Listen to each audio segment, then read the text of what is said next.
natin, tara na. Sige, eto na, mga kababayan. Kilos protesta ni Kiko Barzaga, posibleng hihimas ng rihas kung matuloy ang paglusob nila sa Forbes Park. Ayan, eto na mga kababayan. Posibleng hihimas ng rihas ang inyong Congressman Meow Meow. Nako po, pakinggan ninyo ha mga kababayan. Yung ating pag-uusapan, eto na. Mula po ito sa Billionaire News. Naku mga kababayan, may ads lang. Naku, Diyos ko, ano kaya tong pinasok ni Kiko? Naku, masakit sa ulo ito. Hindi na via online ng pag-atake ni Cavite 4th District Representative Kiko Barzaga laban kay PBBM.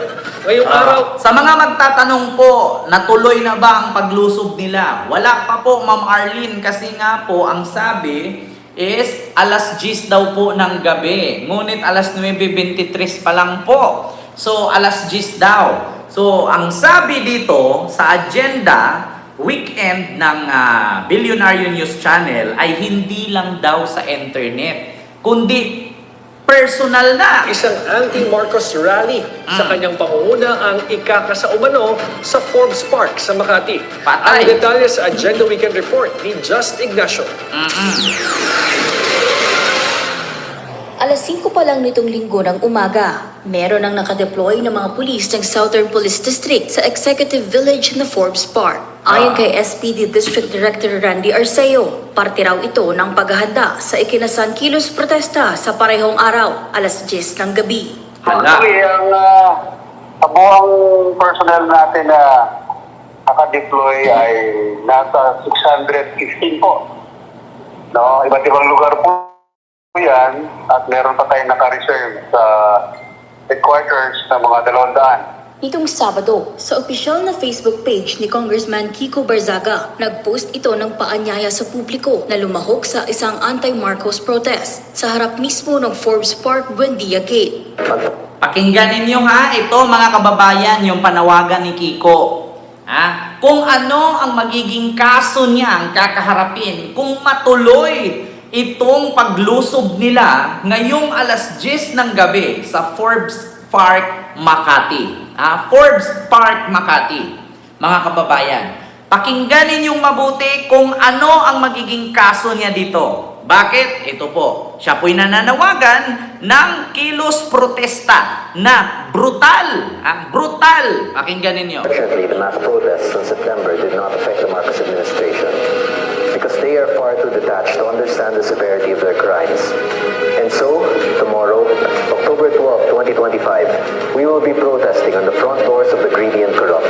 Sinabi rin ng kongresista na dadalhin anla ang galit ng taong bayan sa pintuan mismo ng mga umano'y korap. Nagpaalala rin ito sa publiko na huwag kalimutan ang mga essentials para sa gagawing kilos protesta.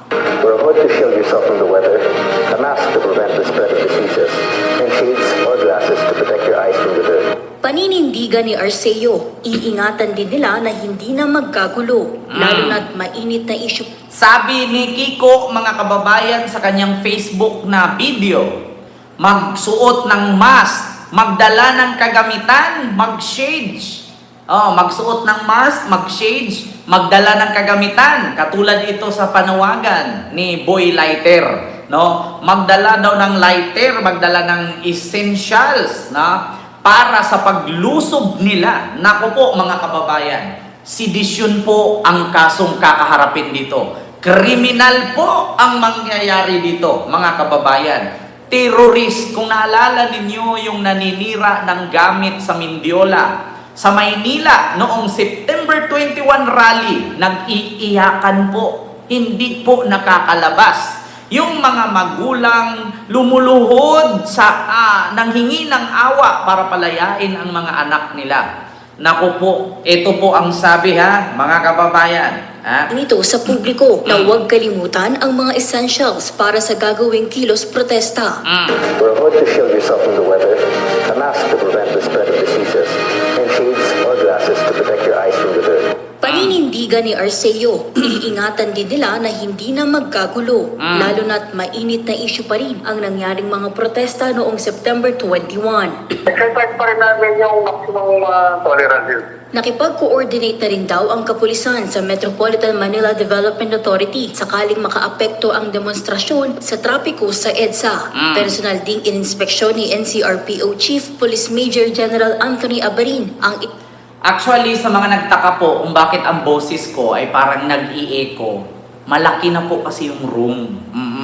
Nakalipat na po kasi kami sa nabili kong townhouse. Di ba? Malaki po kasi yung room, mga kababayan. So, nakalipat na kami, kailangan ko, hindi pa kasi na-deliver yung mga kagamitan na in-order ko. Actually, ang in-order ko po ay sobrang dami, no, na kasya lang dito sa sukat. Kaya kung naalala ninyo, nag-e-echo po siya. 'Di ba? 'Di ba? nilatag na seguridad sa paligid ng Forbes Park. Para sa Agenda Weekend, Jos Ignacio, Billionaire News Channel. 'Di ba? Kita nyo, mga kababayan? Naku po! Grabe po! Yung kakaharaping kaso ngayon ni Kiko, mga kababayan, Diyos ko po. Diyos mio marimar. Halaka. At, naku, hanap tayo dito, mga kababayan, ng mga rally nga daw nila di umano. Hanapin nga natin dito. Kung saan yung mga rally dito. O ito, si Harry Roque nag-live. People Power daw sa Forbes Park. Pakinggan natin. Magandang araw po sa inyong lahat. Well, alam niyo po, napag-usapan na natin na minsan na talagang tanging paraan para mapauwi si Tatay Digong ay mawala bilang presidente ang Marcos Jr. at ang Kita ninyo? Kita nyo, mga kababayan, rinig ninyo. Ang tanging paraan daw para makauwi si Digong ay matanggal si Marcos. So, sinong ipapalit? Si Sara. Sabi ko nga sa inyo, mga kababayan, yung pag-upo ni Sara bilang presidente, kung mapatalsik nila si PBBM, ay para sa pamilya nila. Hindi para sa taong bayan. Kita mo yan? Pababain mo si Marcos. Gagawa kayo ng kilos protesta sa pangunguna ni Kiko Barzaga. Pag natanggal si Marcos, si Sara ang papalit.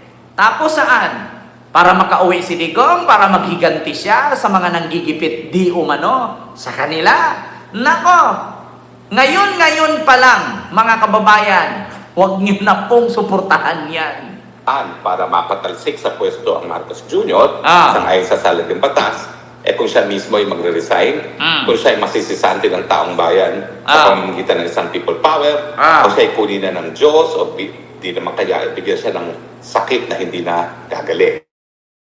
Di ba? Ganon si Roque. Mapatalsik daw, bababa siya para sa people power na hindi naman umabot ng 1,000 ang tao. Tapos bigyan daw ng sakit ng Diyos para magkasakit. Roque, parang nagkakamali ka yata. Parang napapansin ko sa mukha mo, parang yung pinatungan ng salamin mo, may dugo na. Kita nyo, mga kababayan. Lagyan daw ng sakit si PBBM para daw bumaba na daw pagka-presidente. Kung napansin ninyo, mga kababayan, ang mukha ni Roque, may dugo na yung pinatungan ng salamin. Kita nyo yan?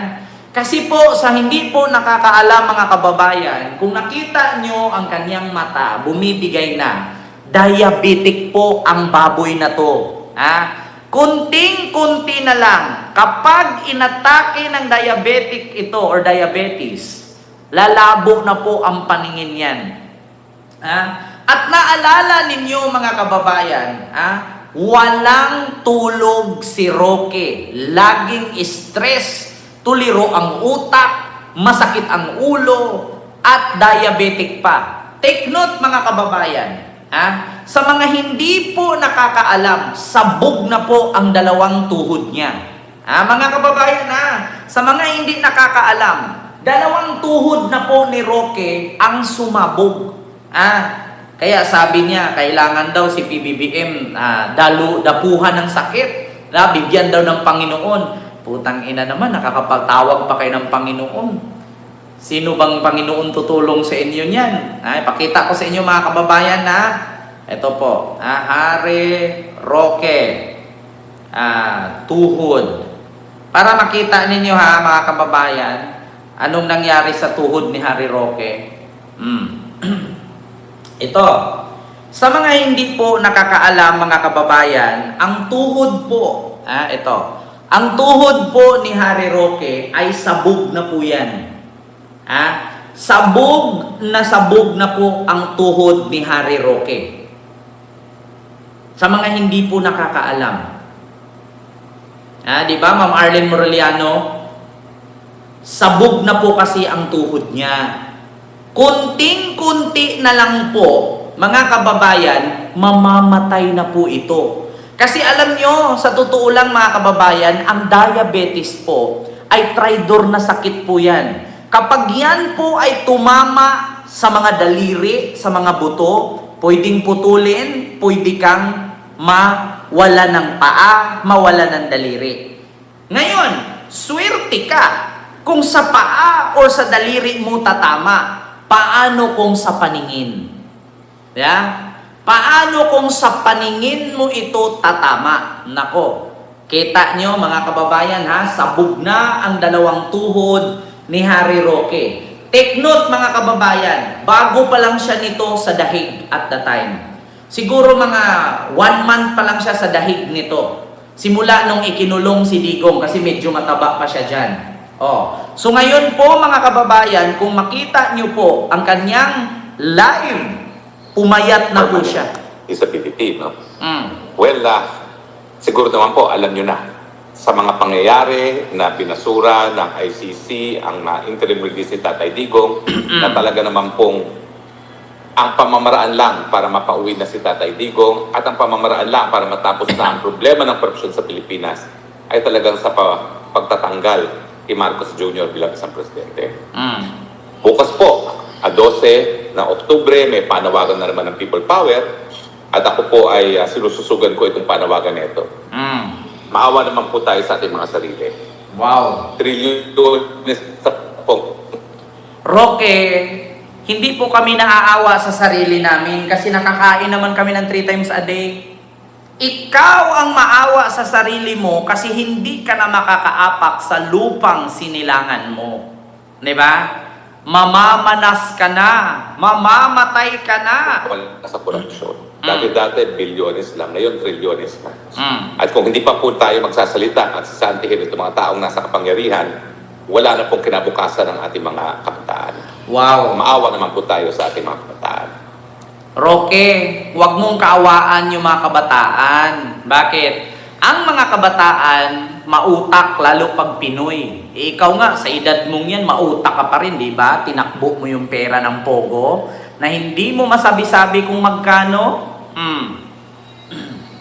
Well, bukas po, merong nanawagan na ang People Power sa EDSA pa rin. Pero hindi po sa EDSA Shrine, hindi sa Aguinaldo, Camp Aguinaldo, kung hindi doon sa labas ng gate ng Forbes Park sa Buendia. Kita ninyo mga kababayan, bakit nila alam na merong ganitong panawagan? Kasi meron po yan silang group chat. Meron po yan silang isang grupo sa Facebook Messenger na kung saan lahat ng mga DDS na mga vloggers, mga supporters, sponsor, at mga politician, lahat po yan pinag-uusapan nila sa isang GC. Na which is, doon po ako nakakuha ng source. Doon po ako nakakuha ng source kasi may friend ako doon. Hindi daw siya masyadong sumasali at hindi na rin siya nagko-content. Kasi naniniwala na daw siya sa akin. Continue. Baka nakalimutan nila. Marami akong kaibigang DDS. Iba po rin po yan. Ganyang panawagan. At ito po ay galing kay Congressman Miao Miao. Bakit po sa Forbes Park? Well, alam naman po natin ang Forbes Park at tirahan ng pinakamayayaman na mga pamilya sa ating bayan.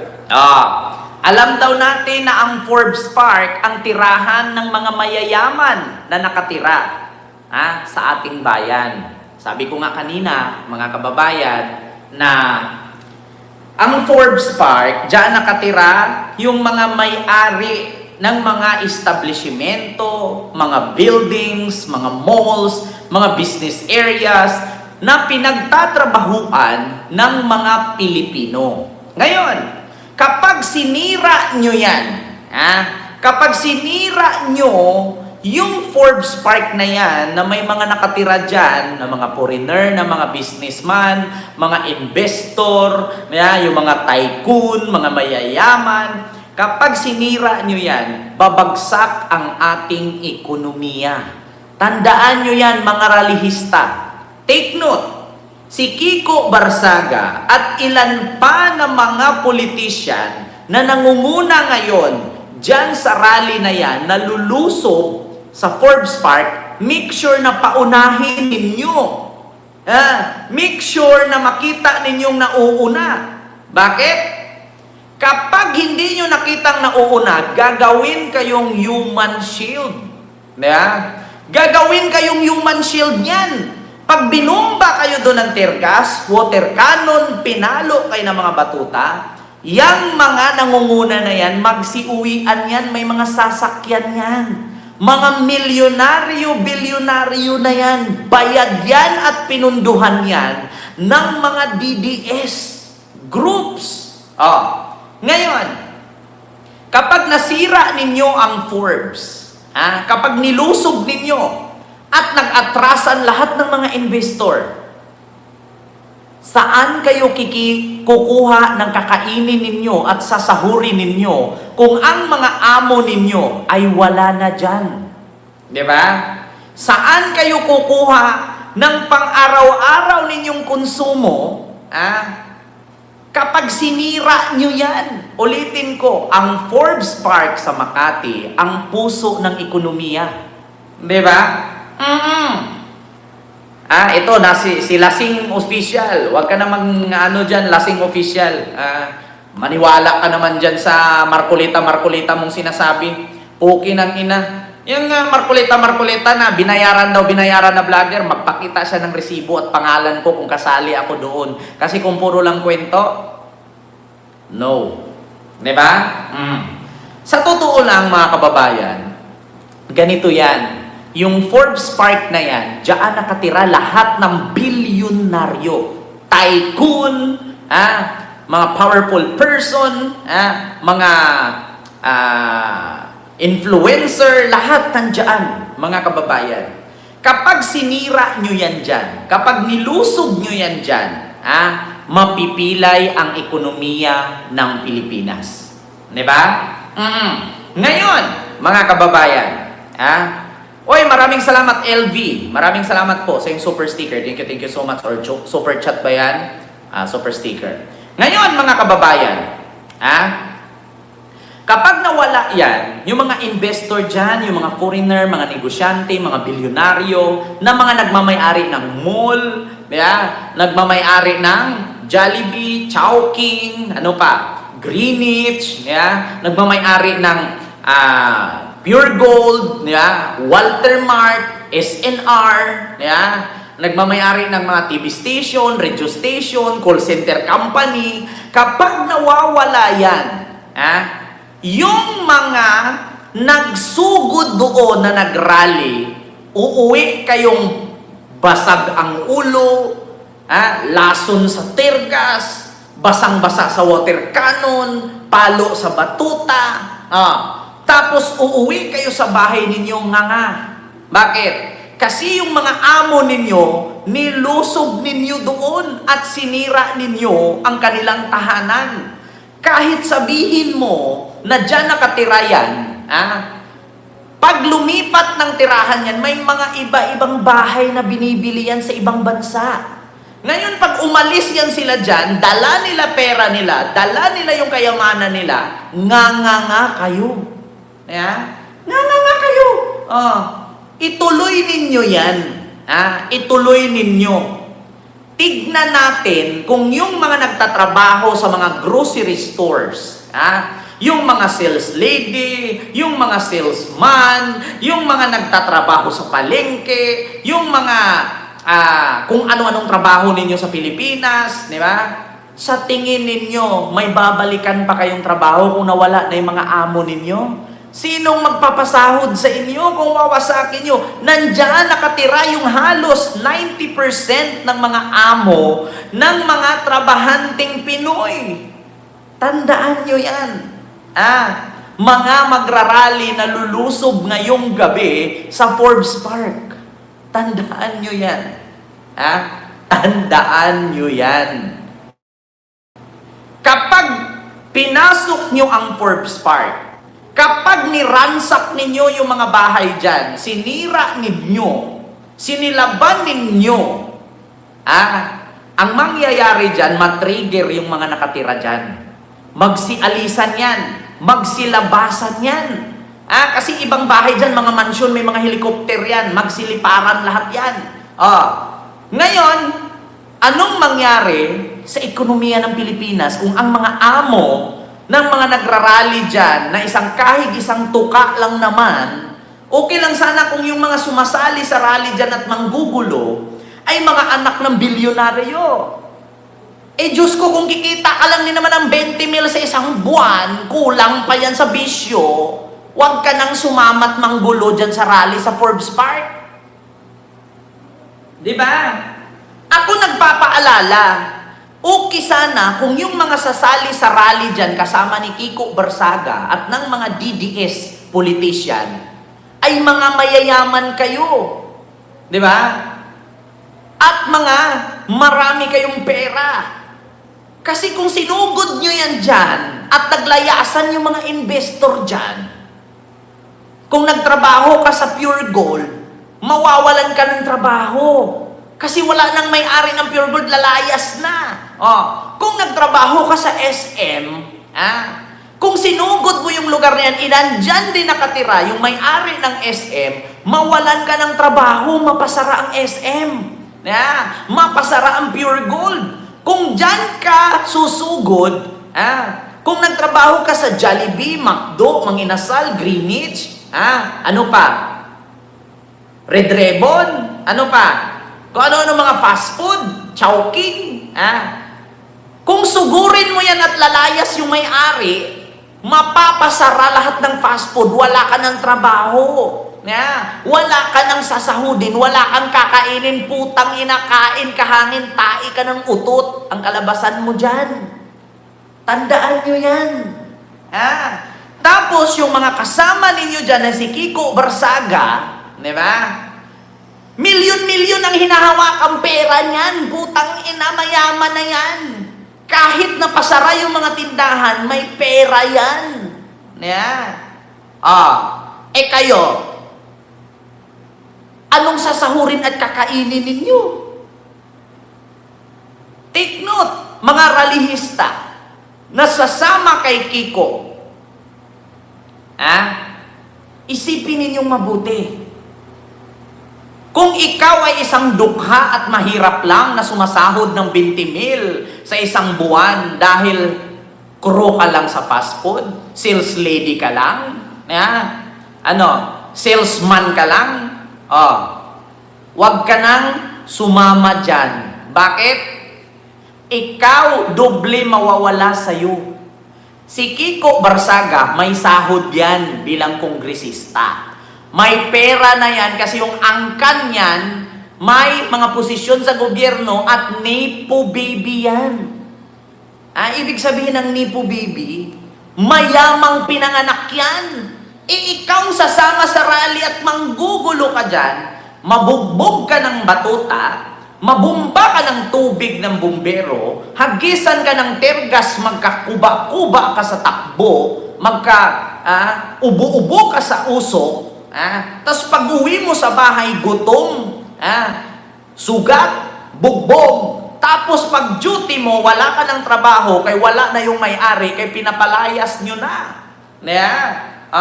Gusto nyo bang makita kung sino si Kiko Barzaga? Ito, pakita ko sa inyo mga kababayan. Kiko Barzaga. Baka nagugulat kayo.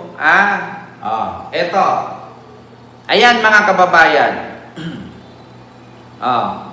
Kiko Barzaga, kahit mag-rally-rally yan dyan, milyones ang pera niyan. Tignan mo yung pera, bit-bit.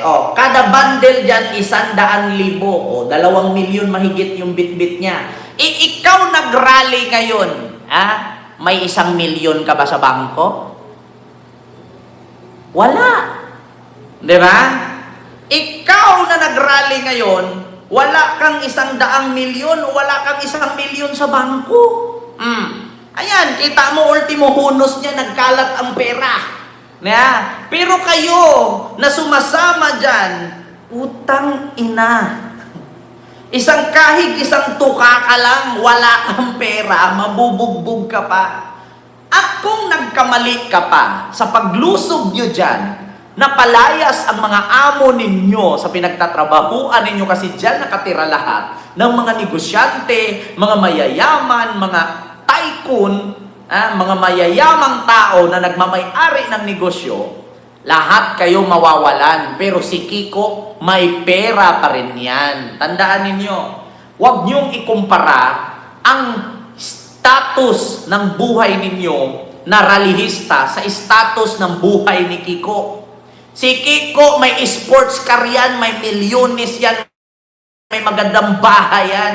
Hindi nagbabayad ng kuryente, tubig yan. Samantalang kayo na isang kahig, isang tuka, sumasahod lang ng 20,000 sa isang buwan, may asawa pang ambisyosa, may anak pang pinapaaral, tapos 20,000 lang ang sinasahod, kulang pa. Nagbayad ka ng upa ng bahay, tubig, kuryente, may asawang chismusa, puro lang bili ng luho, may anak pang pinapaaral, tapos ikaw may bisyo ka pang yusi, tapos umiinom ka pa.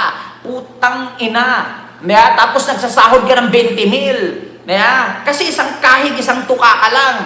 I-compare mo kay Kiko Barzaga. Si Kiko, ganyan palang edad kongresista na. Si Kiko, milyonaryo na. Ikayo, may pera kayo? Anong kahinatnan sa pagsama ninyo at paglusob ninyo dyan sa Forbes Park? Diba? Anong consequences pag lumusob kayo dyan? Yayaman kayo? Magkakapera kayo? Lahat kayo mapipilayan. Hindi yan solusyon. Diba? Hindi yan solusyon. Si Kiko Barzaga, milyonaryo yan. Kayo na sumasamang tanga, wala kayong pera. Si Kiko, kung ano man ang mangyari, kahit makulong yan, mayaman yan. Kayo, pag nahuli kahit nakulong kayo dyan, meron na naman akong makitang magulang na umiiyak-iyak sa harapan ng istasyon ng pulis. Nagmamakaawang palayain ng anak. Tragis na yan. Kita nyo, mga kababayan? Diyos ko po. Ay, isa lang masasabi ko, tigilan nyo yan. Nga kayo. Nga kayo. Continue. Kasama na po dyan si Tambaluslos. Na for some reason, ang dami-dami na bahay dyan sa Forbes Park. Hindi po bababa sa 6 ang bahay na dyan. At ang isang bahay na yun sa... Putang ina, tignan mo, gano'ng ka fake news. Ang bahay daw ni Romualdez ay hindi bababa sa 6. Putang ina, mga kababayan. Saan kaya nakuha ni Harry Roque yung kwentada na hindi bababa sa 6 ang bahay ni Martin Romualdez sa Forbes Park? Putang ina ka, Harry Roque. Diyos mio Marimar. Pero kung ako tanungin mo, may bahay ba ang mga Duterte dyan? Ewan ko lang, depende sa nakita. Yung hindi rin. Forbes Park, hindi po bababa sa 2 bilyon ang presyo. Diyan din po nakatira ang Marcos Jr. na alam natin ay... Ano daw? Hindi bababa sa 2 milyon ang bahay sa Forbes Park? Putang ina, kung hindi bababa sa 2 milyon, di sana dyan na lang ako bumili. Dito pa nga lang, fake news ka na. Tangina, Roque, ang mga bahay dyan, Roque, 100 milyon pataas. Yung sinabi mong hindi bababa sa 2 milyon, yan yung mga negosyo ni Bilyar. Yung Amaya, yan yung Bria, di ba? Yung Camila, yan yun, hindi bababa sa 2 milyon. Ang Forbes Park Roque, hindi bababa sa 100 milyon. Bogo. Kabahagi ng pamilya na nasa listahan ng Guinness Book of World Records sa pinakakurap sa buong daigdig. May bahay din po dyan si Zaldico. Kita ninyo?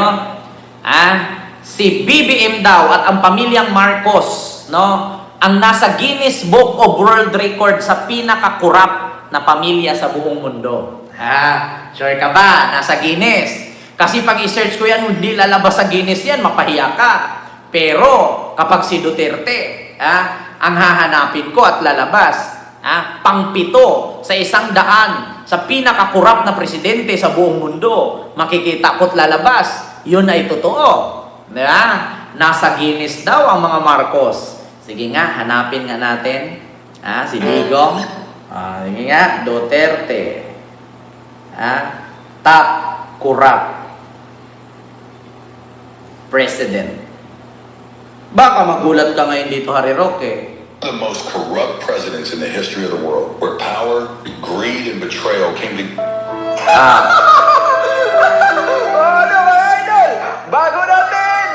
Bago natin umpisan, mga idol. Mga digdig! Kita mo? Si Marcos, nasa Guinness Book of World Record daw. Pag i-research mo ngayon, hindi lalabas si Marcos dyan na most corrupt family in the world. Wala sa Guinness si Marcos. Trinay ko nang i-search niya noon pa. Binura ng Guinness kasi napahiya sila. Kasi bakit? Anong binabatayan ng Guinness? Bakit nagkakaroon ng alahas si Imelda na walang designer? At bakit nagkaroon ng alahas si Imelda na walang pinanggalingan kung sino ang nagbenta? Kaya yun ay questionable. Walang designer sa alahas niya. Kaya tinanggal ng Guinness. Di ba? Sabi ni Sir Nino, kung nabuhay pa si Tito PD Barzaga, hindi niya hayaan ang ginagawa ni Kiko. Sa totoo lang, Sir Nino, wala po talaga tayong magawa kay Kiko. Basta, si Kiko, kung ano man ang kanyang paninindigan, sa kanya na talaga yan. Sana, kung kanyang gustuhin ay mag-rally para sa bayan, suporta ako sa kanya. Pero kung ang kanyang pag-rally ay hahaluan ng DDS, hindi na ako mag-comment dyan. Kasi darating ang panahon at darating ang pangyayari, kung darating ang kagipitan, si Kiko ang ididiin nila dyan. Nako, Sir Nino, alam mo yan. Alam mo yan, Sir Nino. Darating ang panahon, alam natin kung ano ang galawan ng mga DDS. Mga traidor yan. Pagkatapos mong ipagtanggol yan, pagdating ng kagipitan, ikaw ang ididiin dyan. Sana si Kiko, alam niya kung ano yung pinasok niya. Alam niya rin kung paano siya lumabas dyan. Mahirap kasi, mga kababayan. Ako naintindihan ko siya kung mag-rally siya ay para sa sarili niyang paninindigan. Sasaludo pa ako sa kanya. Pero kung nag-rally siya dyan, kasi dahil sa mga DDS, darating ang panahon dyan, kung anuman ang kagipitan, siya ang iipitin ng mga DDS dyan. Tignan mo, Sir Nino, pagdating ng kapanahunan dyan, maghugas kamay yung mga DDS dyan. Totoo yan. Ganyan ang sakit ng mga DDS. Una, tignan nyo yung mga nagrarally sa Qatar. Pinagtanggol nila si Tatay Digong nila Duterte. Nung hinuli sila, pumunta ba si Digong doon? Pumunta ba si Sara para pagtanggol sila? Wala. Nga. Tignan nyo yung pulis na vlogger. Nag-live siya. At sabi niya, hindi ako susunod kay Marcos sa paghuli kay Digong kasi mali yan. Wala akong pakialam kahit presidente pa yan. Tinanggal siya ngayon sa posisyon. Tinanggalan siya ng lisensya bilang pulis. Tinulungan ba siya ni Sara? Tinulungan ba siya ng mga DDS? Nga. Kaya yan ang kinabahala ko kay Kiko. Pag dumating ang panahon ng kagipitan, hindi siya tutulungan ng mga DDS na yan. Gagawin lang siyang taga-attack dyan. Totoo yan, mga kababayan. Alam kong galawan ng mga DDS. Pagdating sa huli, hugas kamay yan. Wala kayong maaasahan dyan. Never talaga.